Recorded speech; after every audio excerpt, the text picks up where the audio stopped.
All right. We can just start on the questions then. Would you mind giving just a brief biography, maybe a brief introduction on your personal history? Okay. Well, I'm William K. Reilly. I was the 6th administrator of the Environmental Protection Agency from February 1989 to January 1993 under George H.W. Bush, President Bush 41, as he's known by his friends and his team.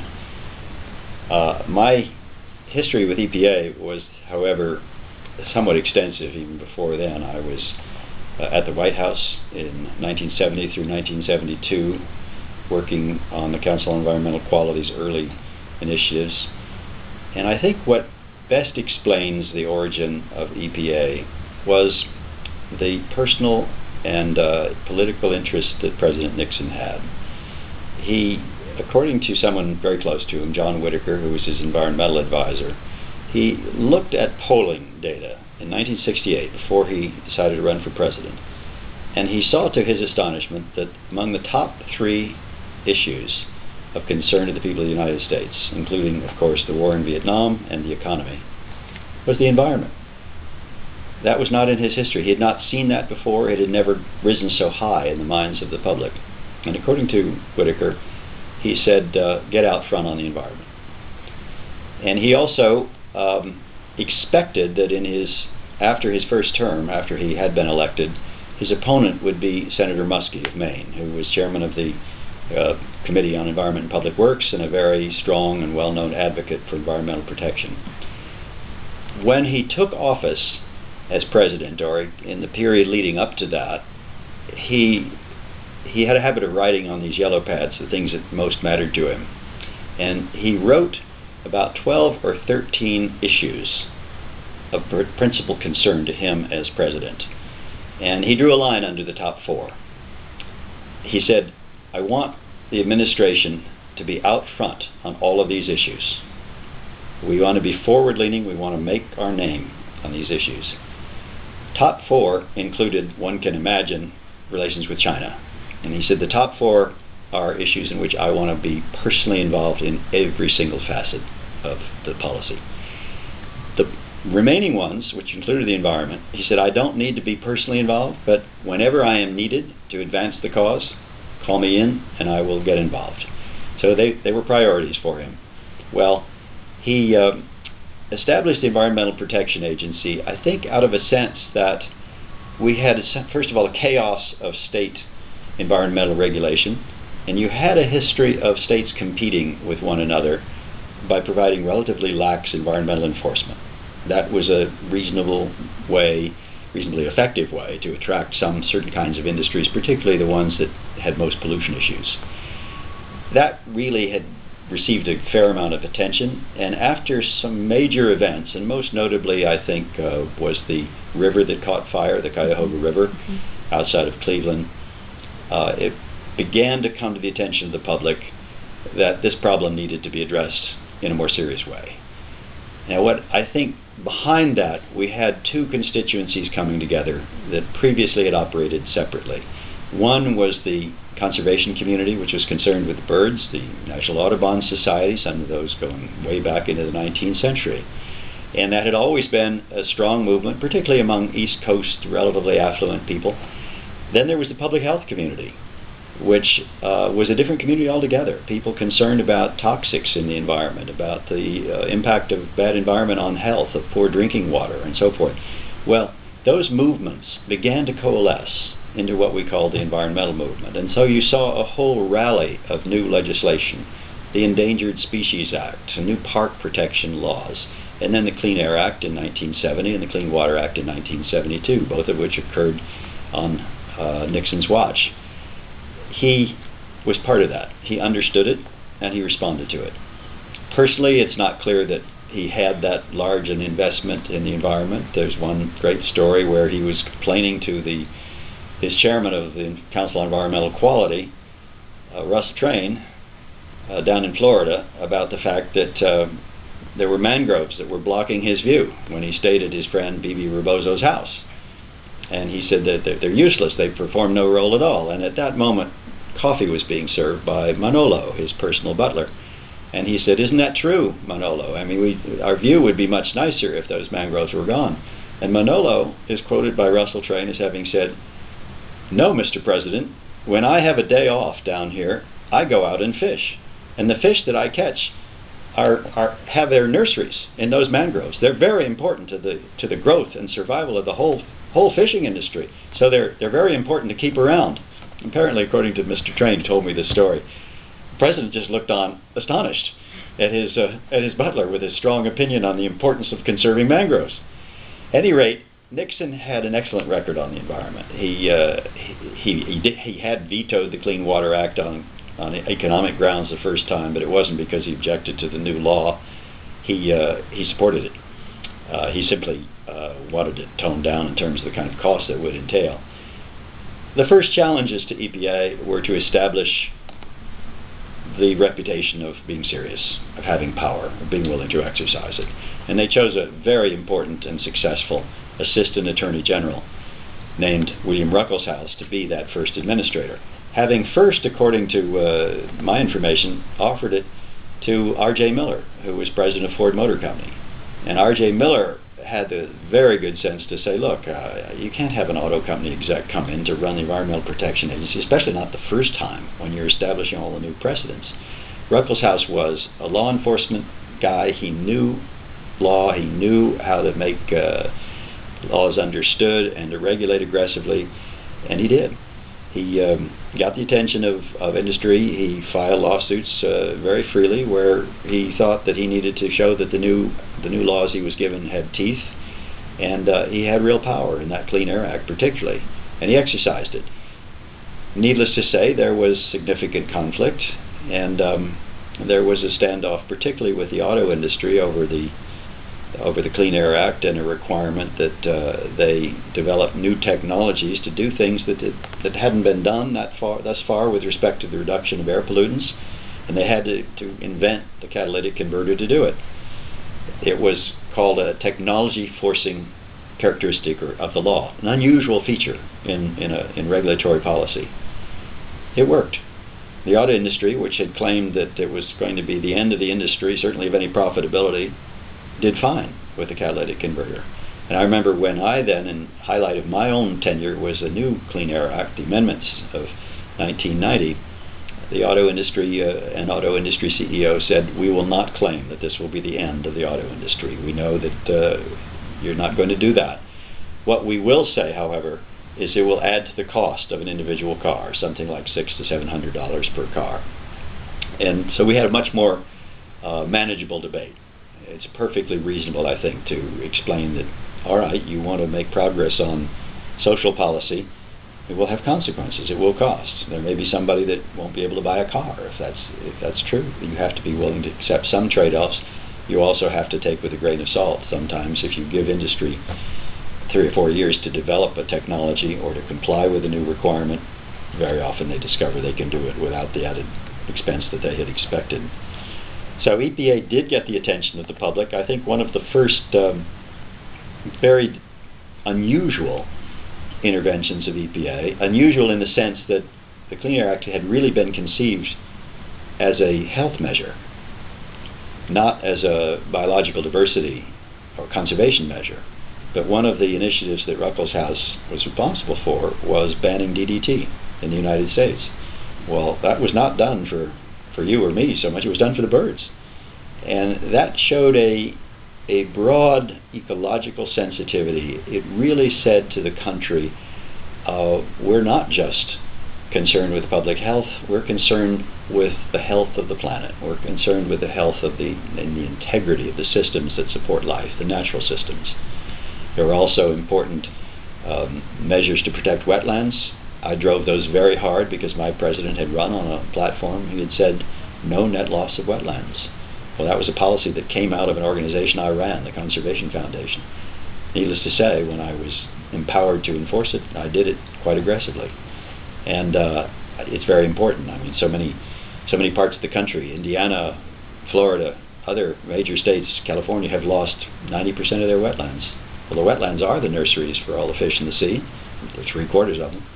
And they really do matter. And they're also, we've learned as a result of having seen the differential impacts that Sandy, the big hurricane, had on New York and New Jersey, that those with wetlands out in front of them, we saw this in New Orleans too with Katrina, fared much better in terms of flooding and the destruction that it caused, because the wetlands served to ameliorate, slow down, and even to soak up some of the wave energy that comes with the most destructive part of hurricanes, which typically are water, not just wind. So those are some of the major issues in the early years, and I would say in my own time I did two things that marked my own priorities.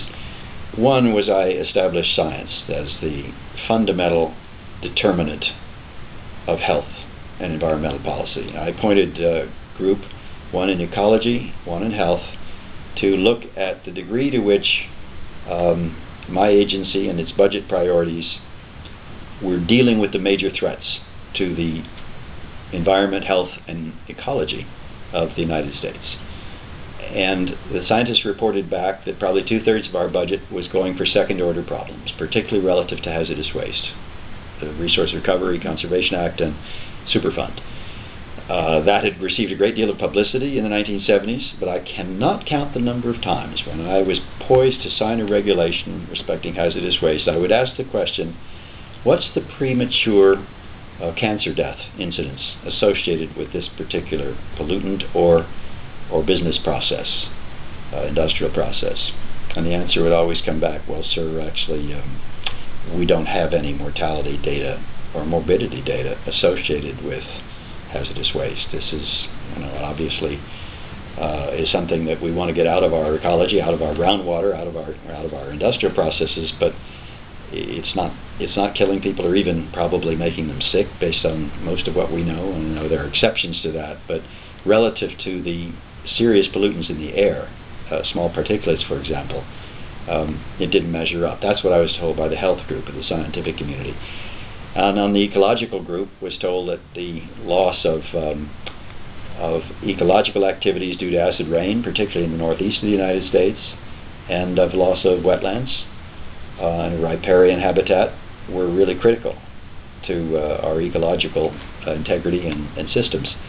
So I gave both of those very strong priorities and tried to bottom as much as I could of our own policies, to the extent that one has authority as an EPA administrator to do that. Obviously, I couldn't just remake the whole budget of the agency, an $8 billion budget, to conform to my priorities. We had laws to administer, but you have so much that you're asked to do, told to do by the Congress, that frankly speaking, when you're exercising enforcement, you have to use some sense of priority and discretion.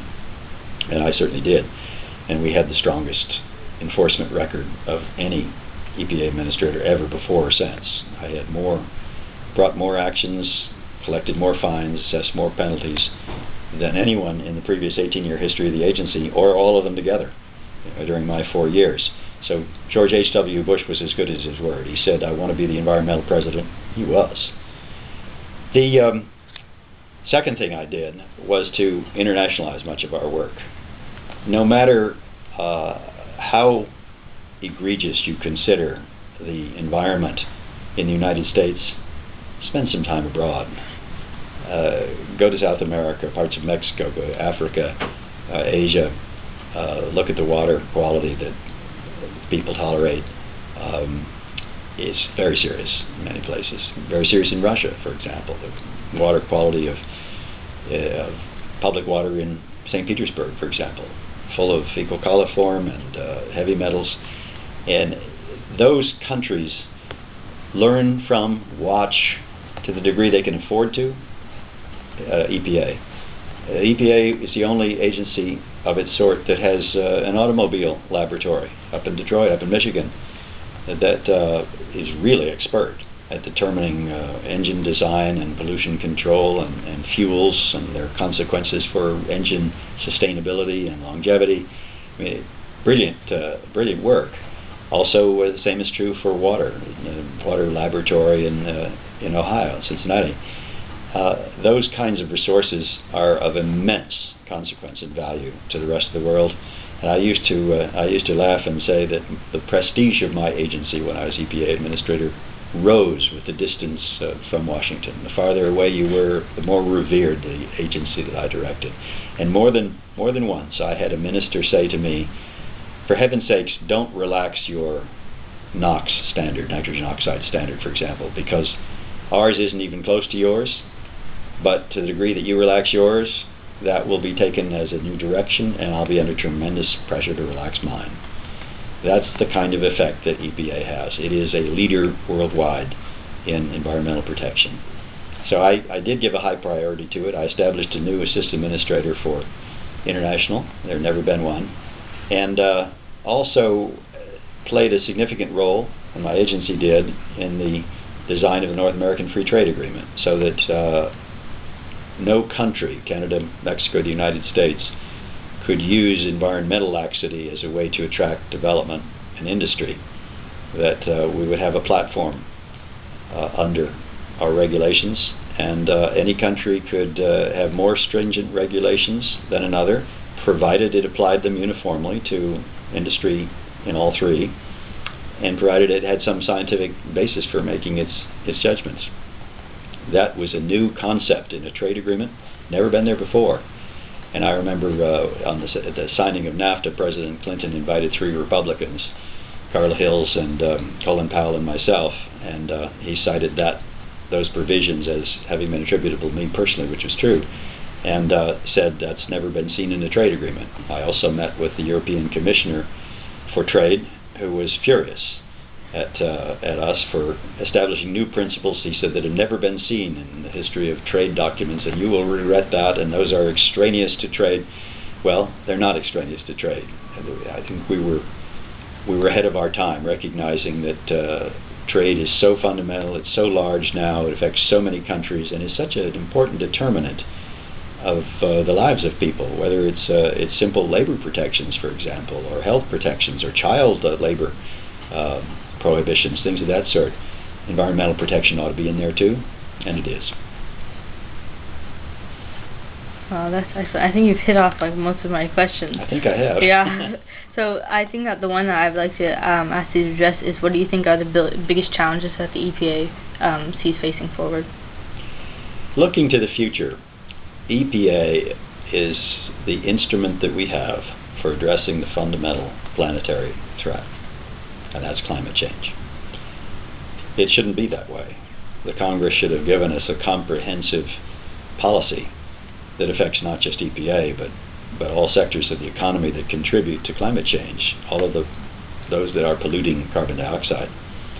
That hasn't happened, and it's probably not likely to happen very soon, given the political circumstances. Therefore, EPA will use the instrument that it has, which is the Clean Air Act. It was not designed to control carbon dioxide, and it's an imperfect instrument in some ways. However, it is a tough one. It can be done.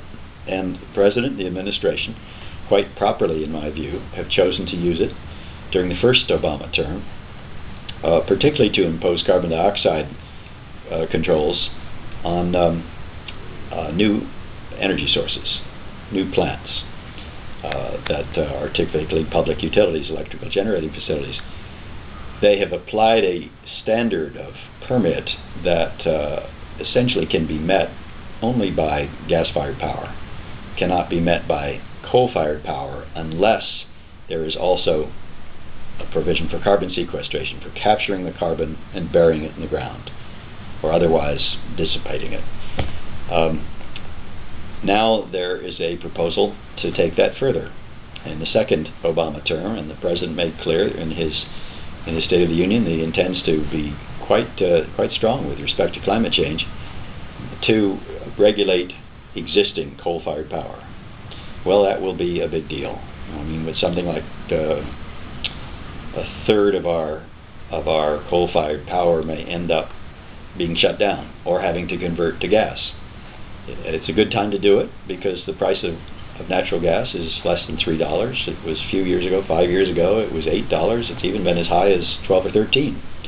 So it is not a bad time to move from coal to gas from an economic point of view, either for the companies themselves, although it'll be disruptive to have to adjust the new technologies for it, or for the ratepayers who will get the cost passed on to them. But that is necessary, since probably 40% of the carbon dioxide in the country is coming from those plants.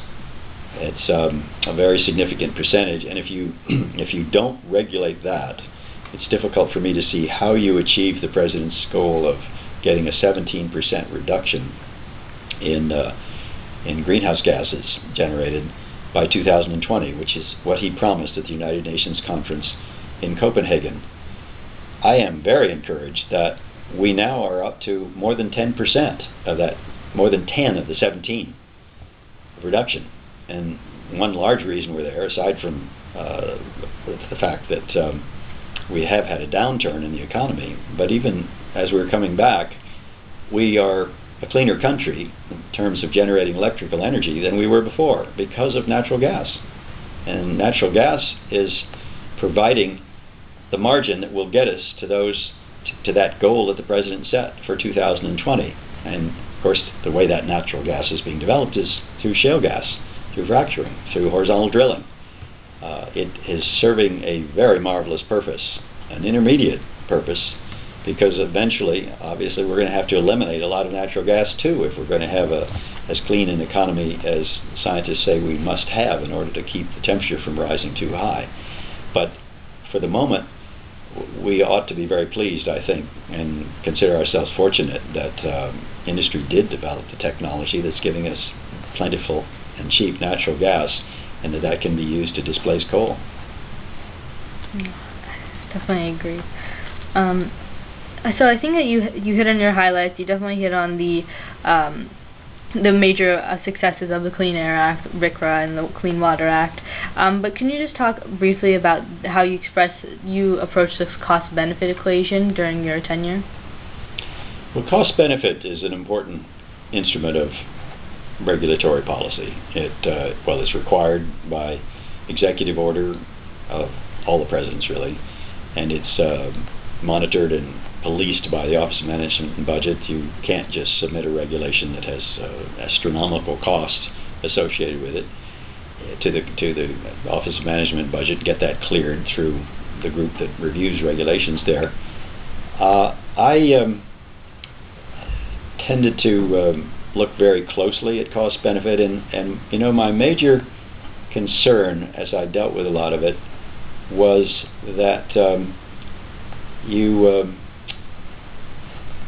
don't always have a choice if you're trying to apply cost benefit. If you applied it, for example, to hazardous waste regulation, which I would have liked to do and wanted to do more than once, so often I was confronted with agreements that had been reached, settlements with environmental groups on various RCRA issues, various hazardous waste issues, promised that we would phase out some chemical by a certain date, or some pesticide by a certain date, or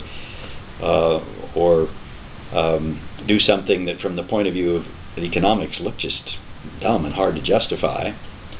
I remember there were kind of shoes or barriers that were proposed for furniture manufacture, where furniture was drying after certain chemicals had been placed on